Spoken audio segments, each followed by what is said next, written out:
వరంగల్ జిల్లా నర్సంపేట మున్సిపల్ కార్యాలయంలోని సమావేశ హాల్లో నూతనంగా ఎన్నికైన వార్డు కౌన్సిలర్ల ప్రమాణ స్వీకార కార్యక్రమాన్ని సోమవారం నిర్వహించారు.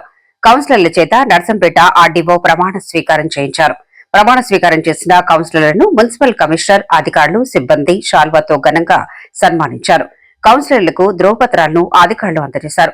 నూతన కౌన్సిలర్ల ప్రమాణ స్వీకార కార్యక్రమం జరగగా అనంతరం పురపాలక చైర్మన్, వైస్ చైర్మన్ల ఎన్నిక ప్రక్రియను నిర్వహించారు. చైర్మన్, వైస్ చైర్మన్ల ఎన్నికకు కౌన్సిలర్ల నుండి ప్రతిపాదనలు అధికారులు ఆహ్వానించారు. ముందుగా చైర్మన్ గా పెండం లక్ష్మీ రామానంద్ ను కౌన్సిలర్లు ప్రతిపాదించి బలపరిచారు. అదేవిధంగా వైస్ చైర్పర్సన్ గా గంధం నరేందర్ ను ఎన్నుకున్నారు. చైర్మన్ గా పెండం లక్ష్మీ రామానంద్, వైస్ చైర్పర్సన్ గా గంధం నరేందర్ ప్రమాణ స్వీకారం చేశారు.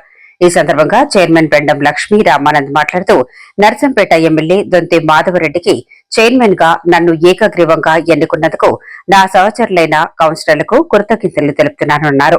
నర్సంపేట పట్టణాన్ని అన్ని రంగాల్లో అభివృద్ధి చేస్తారని తెలిపారు. అనంతరం వైస్ చైర్మన్ గంధం నరేందర్ విజయోత్సవ ర్యాలీలో పాల్గొని మాట్లాడుతూ, నర్సంపేట ఎమ్మెల్యే దొంతి మాధవరెడ్డికి నాతోటి కౌన్సిలర్లకు 7వ వార్డు నా ప్రజలందరికీ కృతజ్ఞతలు, ధన్యవాదాలు తెలుపుతున్నానన్నారు. నమస్తే అండి. శాసనసభ్యులు దొంతి మాధవరెడ్డి గారి ఆశీస్సులతో ఈ మధ్య రోజు చైర్పర్సన్గా ఎన్నుకోవడం జరిగింది. కౌన్సిలర్లందరూ కూడా ఇప్పుడున్న 21 మంది కౌన్సిలర్లందరూ కూడా ఏకగ్రీవంగా ఎన్నుకోవడం జరిగింది. ఇప్పుడు నూతనంగా ఏర్పడ్డ పాలకవర్గానికి శుభాకాంక్షలు తెలుపుకుంటున్నాను. నర్సంపేట అభివృద్ధిలో నా వంతు తోడ్పాటు అందిస్తానని.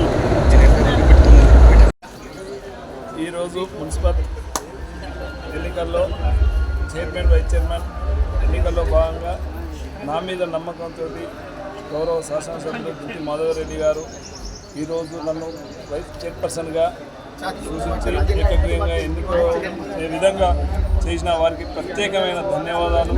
అలాగే నాకు సహకరించిన నాతోటి కౌన్సిలర్ సభ్యులందరికీ కూడా పేరు పేరున హృదయపూర్వక ధన్యవాదాలు.